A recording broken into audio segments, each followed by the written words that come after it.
Brother everywhere. Jadi Breo. Luar biasa di luar memang. Biasa di luar.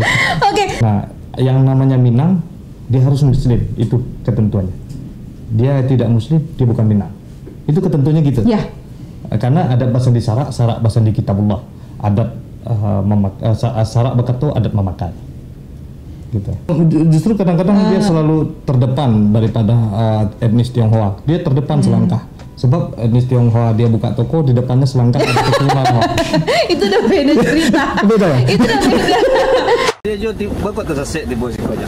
Awak hendak sasek, ada memang di bawah orang. Oh, di bawah. Bawa sasek jauh, nak sasek awak tu. Iya. Kerja kau disuruh ke dia mak ke pasar pakai ya. Hendak langsung tiba ke mana. Iya. Datang mau sasek ah. Suruh Jakarta kan.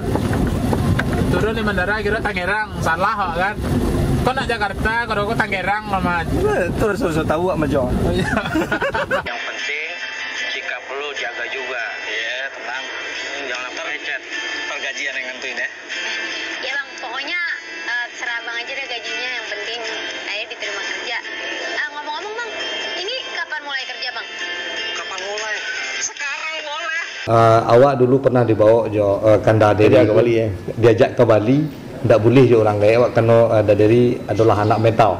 Jadi takut sasek. Kau jadi metal di Bali aja. Awak pernah dulu membawa gitar dari manggung ke Mahkamah dulu, merek mobilnya BMW, System of Down. System of Down. System of Down BMW merah.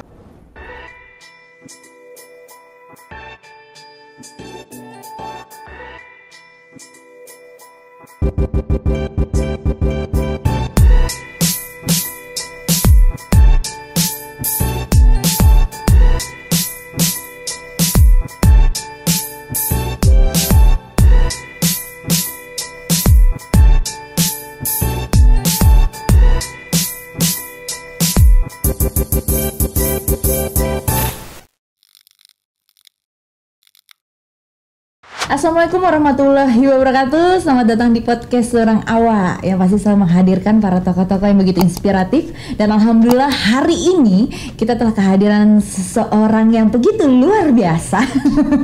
Biasa di luar. Biasa di luar. Beda ya kalau udah ya. Davan Mulifa, halo, udah. Brunya mana Breu? Halo Breu. Halo Breu. Kembali lagi bersama saya di ini ya, di Podcast Orang Awak. Udah beda konten ya? Udah beda konten ya, ingat ya? Podcast Orang Awak. Podcast Orang Awak. Ya, udah. Jangan lupa dulu, tunggu dulu. Oh, iya. Jangan lupa tuh di-subscribe karena Kabar Orang Awak ini banyak menginspirasi. Saya juga penggemarnya Kabar Orang Awak. Kabar Orang Awak. Tapi sayang kok penontonnya nggak ada yang antusias. Saya dong antusias. Subscribe, di-like, di komen terus di request ya. Ya, mau undang siapa di sini ya kan? Itu keren tuh. Ya, termasuk udah dapat juga salah satu requestan loh dari para pemirsa podcast Orang Awak. Jangan-jangan itu tuh yang pernah. Udah, Mbak, kabarnya udah. Alhamdulillah baik. Sampai baik gini ya. Alhamdulillah baik. Iya. Dah, tapi mau tanya. Itu, saya mau jawab. Iya. Breunya artinya apa? Breu. Jadi dulu kan Breu tuh agak, kalau di Betawi agak jorok, orang menganggap ini Breu tuh kayak cewek kurang ajar. Yeah. Tapi kalau kita kembaliin ke makna yang baik, jadi Breu, brother everywhere. Jadi Breu. Luar biasa di luar memang ya. Biasa di luar. Udah dapat kampung di mana? Kampung di Solo. Solo di Sania Baka, tepian Danau Singkarak. Tahu? Pernah ke sana? Pernah. Alhamdulillah. Laut Bili. Mudah-mudahan dalam waktu dekat ini bisa ke sana lagi ya. Amin. Ini pandemi begitu panjang gimana nih? Pandemi itu kan tergantung kitanya juga. Kalau kan bisa sesuai protokol kesehatan. Iya sih. Sebenarnya gimana caranya kita buat berinovasi lagi ya? Berinovasi. Bisa pakai baju astronot pergi ke sana. Iya. Kan? Ngomong-ngomong udah Davan ini banyak profesinya loh. Sampai males nyebutnya. Banyak banget loh. YouTuber juga, pemain sinetron juga, terus barusan denger hipnoterapi juga. Sebenarnya ngeri-ngeri sedep nih. Takut hipnotis. Kan Kalau orang Minang itu kan tadi orang Minang itu tidak pernah kalah sama yang namanya musim. Ya. Kalau dia musim hujan dia jual jas hujan, kalau dia musim panas dia jual air tebu, Ya. kalau musim perang dia jual granat, Jangan. kalau musim pandemi dia jual masker kayak kemarin kan. Iya benar. Nah itu Benar. musim. Itu hebatnya orang Minang ya. Ya, Mereka ya. mengikuti musim, ya kan. Pokoknya Makanya- musim apa aja ada dia. Bahkan jadi trade center ya. Ya, selalu. Baru mulai jual masker, sampingnya ada lagi. Iya, dia ya. justru kadang-kadang dia selalu terdepan daripada etnis Tionghoa. Dia terdepan selangkah. Sebab etnis Tionghoa dia buka toko di depannya selangkah ada toko Tionghoa. Itu udah beda cerita. Beda ya? Itu udah beda. Itu udah beda. Bisa tapi itu bisa. Oke. Nah, kalau bisa berbicara profesi saat ini begitu banyak ya. Ya. Kalau udah ini sebenarnya lahir di mana? Lahir di Solo berarti. Lahir di Jakarta. Lahir di Jakarta. Karena waktu itu sekolah di Solo itu dari tahun 95 sampai 99 di Solo.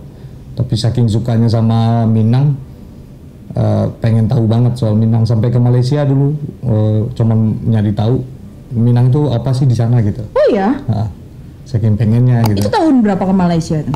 Ke Malaysia dulu kan ngajar hipnoterapi saya di Malaysia, ada lupa juga bahwa ini kita dapat penghargaan dari sana, dari UKM Universitas Kebangsaan Malaysia. Oh, iya?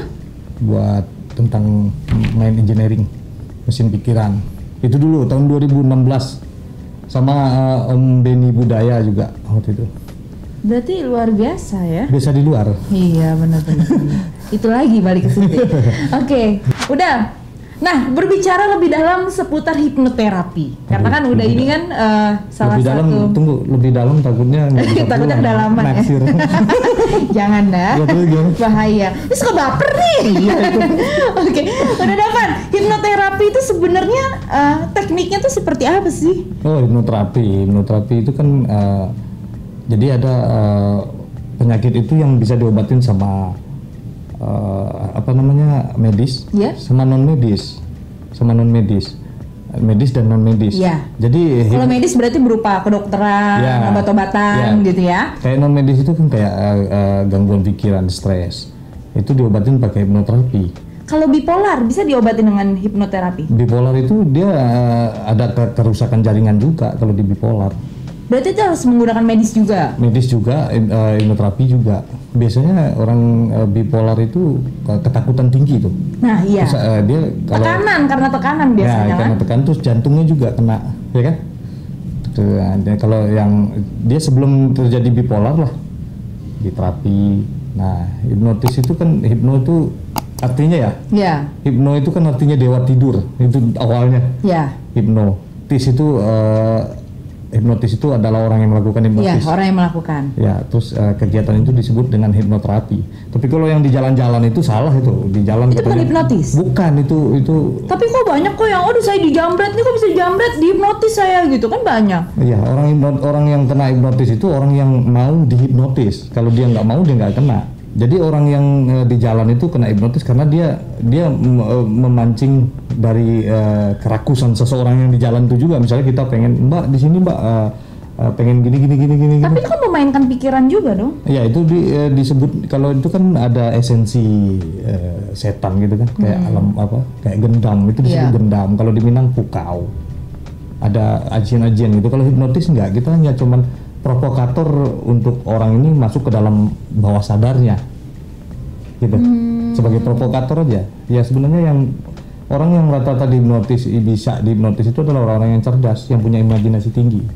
Yang bisa dihipnotis, yang lebih mudah mungkin ya, lebih mudah dihipnotis ya. Kan dia nggak ada kata nggak bisa, cuman ada yang mudah, ada yang medium, ada yang sulit.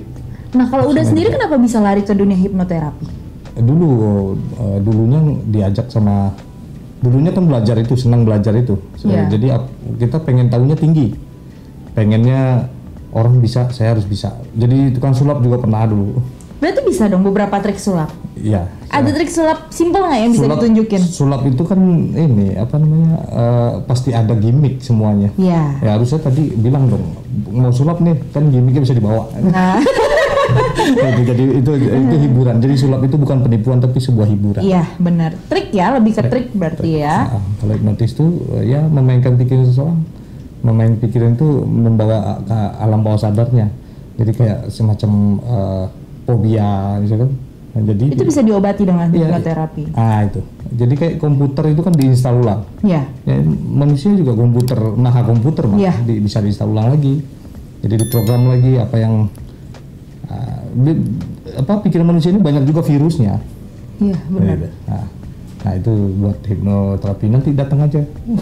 Oh, ada ininya. Enggak, apa? Sekarang ada Kalau biasanya. hipnoterapi itu bahasanya apa sih, klinik ya? Ya. Kliniknya, ada kliniknya. Kalau dulu ada, sekarang udah lagi enggak, udah nutup. Saya pengen. Tapi kalau misalkan diundang bisa dong. Biasanya diundang juga. Diundang untuk berarti home service ya, lebih udah Davan datang langsung ke rumah pasien. Yang masih tahu dia kadang-kadang suka ke rumah juga. Oke, untuk penyakit-penyakit yang bisa diobati dengan hipnoterapi apa aja? Yang tidak. Fobia. Pokoknya yang tidak ada berkenaan dengan luka, kesalahan saraf gitu, kesalahan jaringan atau luka apa gitu kan. Kayak berarti fobia, stres. Bipolar juga bisa dibantu ya, mungkin lebih dibantu dengan hipnoterapi. Ada juga yang penderita bipolar, ada yang latah, pengen hilangin latahnya kan, ada yang mau kecanduan narkoba. Bisa hilangin latah ya? Latah itu juga salah satu berarti. Ya, itu kan kebiasaan yang diulang-ulang. Kebiasaan yang diulang-ulang, ya benar. Ya, jadi hipnoterapi itu kita sendiri bisa menghipnotis diri kita. Kan kebanyakan pikiran yang selalu difokuskan ke sesuatu itu akan jadi kenyataan, baik itu baik ataupun buruk, akan jadi kenyataan dalam dirimu. Jadi kita bagusnya fokus kepada yang baik. Jadi akan selalu menjadi baik. Ya, gitu maksudnya. Ya, berarti untuk seluruh pemirsa podcast Orang Awa mungkin yang mau diobati dengan hipnoterapi ya, bisa menghubungi udah Davan Mudifa. Iya, nggak apa-apa, sekalian. Yang penting nanti di belakang jangan lupa ya bagiannya. Oke. Udah Davan. YouTuber juga. Ya, YouTube. YouTube. Kontennya itu berupa apa sih, dah? Pokoknya seputar Minang aja. Kalau siapapun yang nyerang Minang, kita langsung bikin satu konten. Apapun itu. Pokoknya nggak mau tahu, yang nyerang Minang kita harus bela. Itu aja. Maksudnya itu kita pengen kasih tahu kalau semua yang ada di Nusantara ini nggak ada yang putus dari orang Minang. Kayak gini, Borobudur, Candi Borobudur itu dinasti Sailendra. Itu cucu dari Dapun Tahiang. Dapun Tahiang itu berangkat dari Minangkabau, Sailendra. Itu di Candi Borobudur itu ambil batunya, cari di seluruh Pulau Jawa ini nggak ada batu yang sama kayak gitu, kecuali di Minang. Itu berarti semuanya itu ada berkenaan dengan Minang. Dulunya kan kita ini sebelum erupsi Danau Toba, kita satu pulau semuanya kan. Nah itu yang emang Minang itu menjadi founder untuk sebuah kerajaan-kerajaan. Pokoknya dia selalu awal yang memperjuangkan jilbab. Itu Minang juga di zaman Padri. Nah itu sayang ya, karena keluar kebijakan itu di mana siswa atau murid-murid lebih ke generasi muda, sayangnya itu ya, lebih ke generasi muda, bahwa kebijakan itu tidak melarang dan tidak mewajibkan untuk menggunakan baju atas kepentingan agama. Nah itu tanggapannya seperti apa, dah? Itu kalau di Minang bisa bikin semacam orang jadi yang tadinya berjilbab di sekolah bisa aja dong dia nyopot jilbabnya, atau guru yang bisa berjilbab boleh aja dong dia menyopot jilbabnya. Kalau kata saya sih pendapatnya mendingan yang tidak beragama Muslim itu dilarang sekalian biar kelihatan. Ya kan nggak mungkin. Nah, dilarang sekalian gitu. Jadi tapi bukannya sebagian besar itu di Minang itu agamanya Islam ya? Bukan sebagian besar, yang namanya Minangkabau itu 100% Muslim. 100% ya, justru lebih 100% Muslim gitu ya. Karena Minangkabau itu dia bukan sekedar etnis, bukan suku. Dia itu sebuah federasi, sebuah kepentingan juga. Nah, yang namanya Minang, dia harus Muslim, itu ketentuannya. Dia tidak Muslim, dia bukan Minang. Itu ketentuannya gitu. Ya. Karena adat bahasa di Sarak bahasa di Kitabullah. Adat Sarak Bekato, adat memakai. Gitu. Berarti sayang sekali kebijakan itu maksudnya harus ada ya. Dan pada akhirnya juga banyak sih memang yang justru melepas hijabnya. Ya, sebenarnya SKB 3 Menteri nggak masalah, cuman di situ lebih diperjelas lagi gitu. Ya. Lebih diperjelas, kecuali orang Minang dia harus gitu. Tapi bukannya ini ya, Daya, tergantung ke anak itu sendiri gitu. Misalkan anak itu sendiri memegang teguh khas atau ciri khas dari orang Awa atau orang Minang, ya, pasti dia nggak akan melepas hijabnya. Ya pengennya kan begitu. Ya. Pengennya begitu. Tapi kayak kegiatan-kegiatan DJ organ tunggal itu kan nggak mungkin orang pakai hijab. Jadi pemain organ tunggal yang biasanya nge-DJ itu walaupun dia ketemu sama orang lain yang berhijab, dia akan tetap berusaha untuk berhijab juga. Ya. Karena hijab itu kan bukan dari hati, itu aurat. Bahkan penyanyi-penyanyi Minang juga banyak yang masih menjaga hijabnya. Ya, tapi anehnya hijab justru datang dari rantau. Baru kampung yang ikut. Oh ya? Ya, lucu ya? Nah itu. Dan Uda Davan juga adalah salah seorang pemain sinetron ya. Itu tahun berapa? Ini masuk ke dunia sinetron dari tahun berapa itu dah? Masuknya? Ya. Dulu ya apa?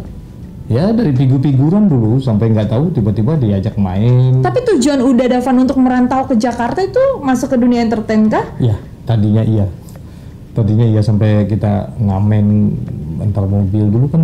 Jadi merantau ke Jakarta itu kita di mobil aja ditanya itu sama yang bawa lu mau kemana katanya. Nggak ada tujuan sama sekali. Yang bawa angkutan umum? Bukan angkutan umum, numpang sama saudara dulu. Oh ya. Tapi ditanya sama dia lu mau kemana katanya. Itu tahun berapa itu dah? 99 akhir. 99? Ya 99 akhir waktu itu lulus SMP. Lulus Jadi SMP sudah saya ini merantau? cuman lulus SMP. Lulus SMP. Tapi saya bisa ngajar dosen di Malaysia. Luar biasa. Itulah yang mendapat penghargaan itu ya. Apa namanya, UKM ya? Di sana, kalau di sini kan UI, kalau di sana UKM. UKM ya, Universitas Kebangsaan Malaysia. Universitas Kebangsaan Malaysia. Oke. Dah, masuk ke dunia sinetron itu dari tahun? Dulu ikut dari tahun 2004. Dari tahun 2004. Agensi, ya. Awalnya jadi apa, figuran? Itu yang ngajak siapa dah? Enggak, Pasti kan saat merantau kan udah sendiri bilang nggak ada tujuan dong. Iya, dulu kan kita pernah ganteng. Jadi ngikut Yeah. kayak pernah ditipu juga, Berarti disuruh pernah bayar. ganteng, pernah jelek juga. Sekarang jelek ganteng udah habis, jelek semua. Iya. Iya. Pernah ditipu juga. Pernah ditipu 500.000 buat disuruh bayar biar bisa main sinetron. Itu tahun 2004 itu. Terus ya sampai ikut juga kemarin terakhir di Jodoh Wasiat Bapak itu diajak sama ya Bang Bopak lah, Bopak Castello tuh kayak abang angkat sendiri. Buyung Malelo juga kan itu kayak saudara sendiri. Jadi dari persaudaraan aja kalau untuk sinetron tuh. Sekarang kan baru mau tayang lagi, katanya insya Allah mau ikut lagi, mau disuruh main lagi gitu. Buat main, masuk ke dunia sinetron kembali. Ya, masih sampai sekarang Masih sampai sekarang. Masih sampai sekarang. Berarti masih aktif ya Masih di dunia aktif, sinetron. Tapi di sinetron itu sebenarnya banyak orang Minang loh. Malah 80% bapak sinetron Indonesia kan orang Minang. Bapak sinetron, Ya. bapak perfilman Indonesia itu orang Minang. Orang Minang.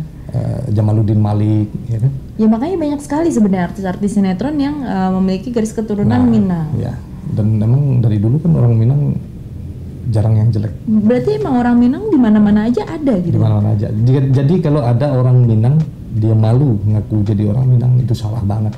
Karena orang Minang itu. Tapi pernah nggak ketemu orang yang begitu dah? Sering. Oh ya? Sering. Di dunia sinetron? Di dunia sinetron sering. Ntar disebutin namanya sesuatu dia malu. Ada sering ketemu pura-pura jadi orang, gue asli sini, jadi nggak ngaku orang Minang. Tapi etnis yang disebutnya itu saya rasa lebih pintar orang Minang lah. Tapi giliran kita menyebut prestasi-prestasi Minang, mereka baru ngaku. Nah itu yang bikin kita ini direndahin. Harusnya kayak kejadian ibu apa namanya yang kemarin tuh, Bu Sukmawati. Iya. Bu Sukmawati itu bilang kayak gitu, itu harusnya kita sebagai orang Minang langsung bergerak dong, jangan suka ngumpetin. Harusnya lebih kritis akan hal-hal itu. Iya, langsung terpacu gitu. Kalau orang Minang itu emang orang yang, nah jangan terpaku di bahasanya yang negatif itu aja, tapi kita harus berbuat yang positif. Iya. Karena kita banyak yang terlena sama masa lalu kayak gini. Iya. Masa lalu Buya Hamka. Saya mana Buya Hamka sekarang gitu. Iya. Nah itu kita juga pengen mulai dari situ, dari YouTube itu. Kalau Minang itu adalah etnis yang Luar biasa. ya super, gitu. Iya. Lihatnya gitu. Tapi ternyata ada ya, maksudnya orang yang malu ya. Malu, tapi logatnya kadang-kadang suka, lu orang Padang, logatnya enggak, saya tidak bukan orang Padang saya. Bukan orang Padang, saya orang Jawa. Saya bukan orang Padang. Ketahuan banget kan. Iya. Malah bahasa saya lebih Betawi dari mereka ya kan. Iya. Saya kalau ngomong Jakarta malah lebih Jakarta lagi karena emang kepentingan sinetron di situ. Iya. Karena sinetron harus menghilangkan logat Harus ya menghilangkan logat slang. saat mereka berakting. Ya, dia harus pakai logat Iya. yang gitu. Jadi itulah. sesuai peran ya, tuntutan peran itu kembali ke tuntutan peran. Ya. Lain lagi kalau tuntutan ekonomi ya, lain lagi gitu. Makanya saya selalu bilang gini, Mbak dari tadi nggak tahu namanya. Apa Uni apa? Uni Putri. Oh, Uni Putri. Jadi Uni Putri saya selalu di akhir video saya selalu sebut majulah Minangkabau, majulah Indonesia. Selalu di Muliva Channel. Saya selalu sebut itu. Kenapa majulah Minangkabau, majulah Indonesia? Karena ketika dulu Indonesia ini jadi RIS, ya kan, Republik Indonesia Serikat. Ya. Semuanya ada bangsa-bangsa sendiri. Ya. Kayak bangsa Kalimantan besar, ada negara Sunda, negara Pasundan ya, Ya. negara Jawa, negara semua bikin negara. Yang Indonesia itu yang mana? Nggak tahu kan? Yang Indonesia itu ya masuk Sumatera Barat di dalamnya. Itu yang benar-benar Republik Indonesia asli. Ya. Dan waktu itu presidennya Asaat, Mr. Asaat, presiden acting. Berarti Indonesia ini menjadi Republik Indonesia Serikat, yang benar-benar Indonesia itu ya Minangkabau, Minangkabau. Sumatera Barat, yang Iya. dulunya Sumatera Tengah. Iya.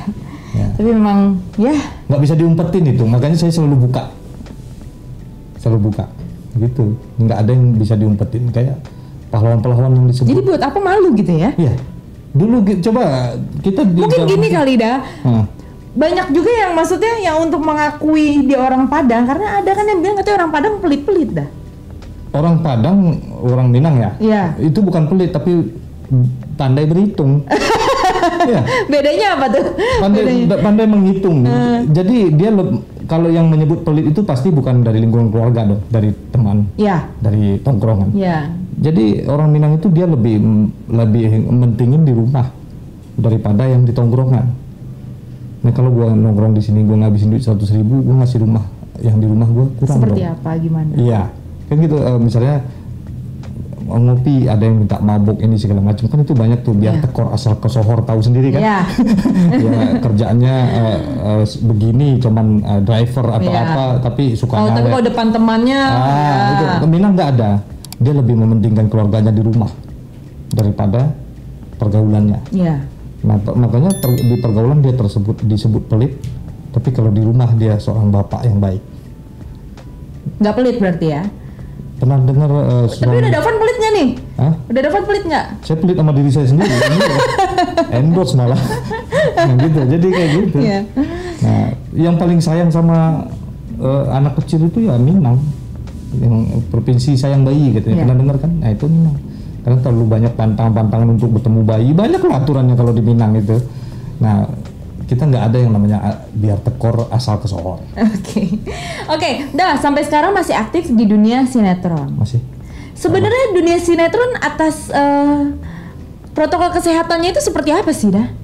Kan banyak yang bilang nih, banyak yang komplain katanya sinetron tidak menerapkan protokol kesehatan gitu.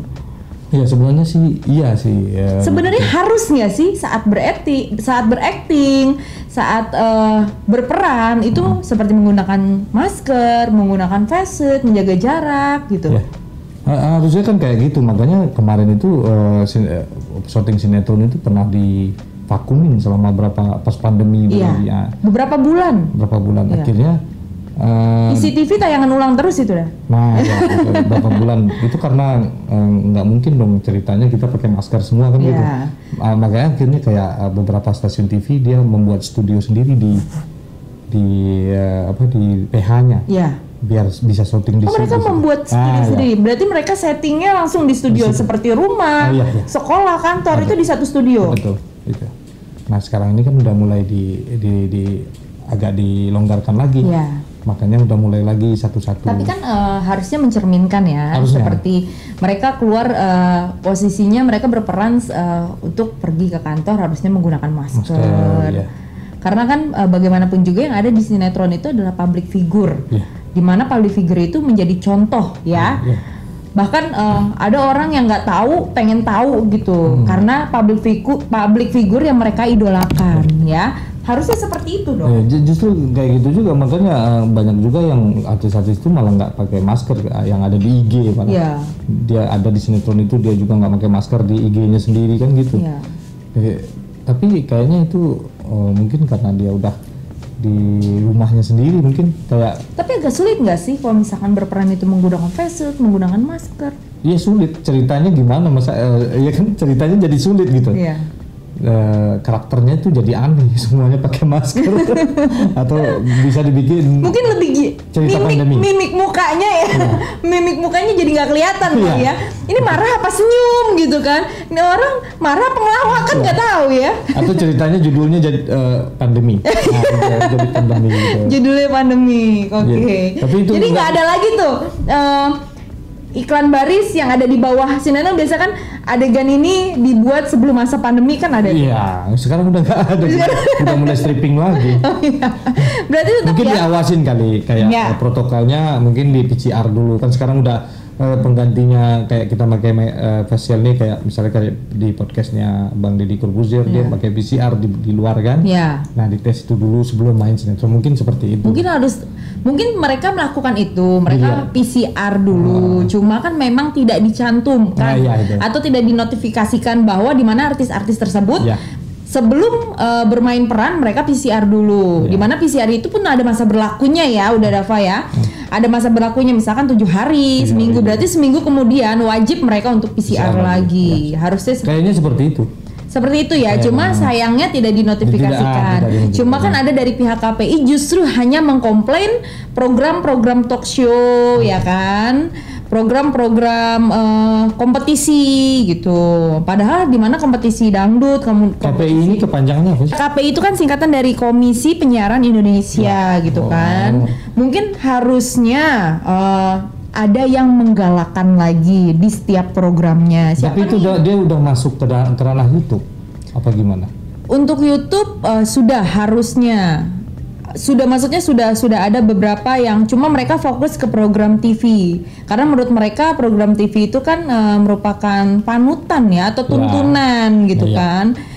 Sebenarnya tujuannya baik sih supaya para masyarakat lebih respect lagi terhadap masa pandemi gitu. Cuma kan mungkin bagi kita agak sulit ya udah Davan ya. Iya, agak sulit. Enggak, dia kalau mungkin apa ada tujuan tersendiri kali buat bikin kayak gitu. Iya. Atau kenapa sinetron nggak ditegaskan seperti itu? Kenapa ini yang podcast iya gitu? Iya. Mungkin sebab Padahal podcast kan jaraknya udah 2 meter loh. Iya, tapi podcast itu kan rata-rata terlihat seperti siaran langsung. Iya. Ya, kalau di sinetron kan cut to cut. Iya. Bisa aja dia nyangka ini mungkin setahun yang lalu syuting gitu. Kayak gitu. Berarti menurut Uda Davan harusnya ya para editor perfilman memberitahukan atau menotifikasikan kepada masyarakat bahwa artis-artis yang bermain peran di sinetron tersebut sudah melakukan PCR. Nah, harusnya seperti itu atau dibikin jangan lakukan adegan ini karena dia tidak memakai masker. Oh iya benar, harus seperti itu ya. Jangan tiru, don't try this at home ya kan. Jangan tiru ini gitu. Iya. Kan bisa aja. Iya benar. Ya semuanya. Berarti nggak ada lagi tuh adegan ini sebelum dilakukan sebelum masa pandemi itu tidak ada lagi. Sudah berubah. Adegan ini jangan ditiru. Ya. Karena tidak kayak iklan merokok. Terima kasih dah atas waktunya ya Dah ya. Sama-sama Umi Putri. Ya, semoga sehat selalu pastinya dan tetap menerapkan protokol kesehatan dan jangan lupa di subscribe channel dari Uda Davan apa namanya? Mulifa Channel. Mulifa Channel. Oke. Seputar Minang juga. Seputar Minang juga. Ya, baik ya, terima kasih pastinya dah udah menjunjung nama orang Awak, orang Minang ya, adat istiadat Minang. Yang pasti sukses terus. Nanti tapi nggak ada rencana buat masuk ke dunia tarik suara? Udah? Udah ada yang muda-muda kita yang Kadang-kadang suka maksain juga, orang kan udah tua masih aja nyanyi. Yang lain kayak gitu, yang muda-muda banyak. Iya, kasih peluang. Kasih peluang. Iya, kasih peluang. Jangan YouTube isinya yang senior semua ya. Iya, nyanyi kan banyak yang lain. Iya, oke, udah Davan. Nah, tanggapannya terhadap podcast Orang Awa ini seperti apa dah? Luar biasa banget. Podcast ini kayak mengenalkan orang-orang yang berkompeten di bidangnya masing-masing ya. Iya. Di Kabah Orang Awa ini kayaknya pernah ganti nama kan, kita ngikutin. Kayak dulu ada. Berarti subscribe-nya jangan-jangan subscribe pertama lagi udah. Karena orang yang jadi tamu itu rata-rata pernah ketemu juga gitu. Yeah. Jadi senang juga lihatnya gitu. Jadi kayak si Robi Gensu, kan Syakirani, ya Ali Lipnu, orang ganteng-ganteng semua itu. Belum kita berarti udah kesini orang ganteng juga dong.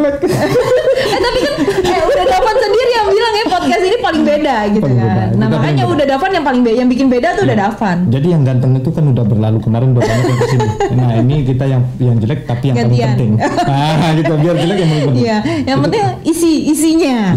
Itu Kabah Orang Awa itu memang keren, tapi masih banyak kok itu konten paling banyak ini Kabah Orang Awa ini lah, bisa dipanggil satu-satu, jadi bisa memotivasi juga orang yang nonton. Ya. Mudah-mudahan. Kami harap sih begitu, bisa jadi inspirasi untuk para pemirsa ya. Itu keren. Bahwa orang Minang itu banyak yang sukses di rantau. Banyak dia di bidang masing-masing. Ada yang jadi pengamen pun sukses. Sukses ngamen. Kalau berbicara inspiratif ya, menurut Davan mau nantang siapa sih untuk hadir di podcast Orang Awa? Saya pengen hadir di sini itu Ustadz Dery Sulaiman. Dery Sulaiman. Ya. Itu. Kenapa udah? Karena dia pernah di pesantren. Dulu dia di pesantren, habis itu dia jadi preman, dia jadi band metal, dia balik lagi. Kenapa dia bisa balik lagi? Itu perjalanan hidupnya itu bisa dibikin film. Keren. Mudah-mudahan beliau bisa hadir ya. Amin. Untuk berbagi cerita para pemirsa podcast Orang Awa. Dan mudah-mudahan juga berpengaruh buat Orang Awa. Ya. Dan Kabah Orang Awa. Ya, pastinya. Baiklah, terima kasih udah Davan. Dan salah dimanapun berada, jangan lupa di like, komen, dan subscribe. Dan komen di kolom komentar mau undang siapa di podcast Orang Awa. Dan saya mengundurkan diri. Wassalamualaikum warahmatullahi wabarakatuh. Waalaikumsalam warahmatullahi wabarakatuh.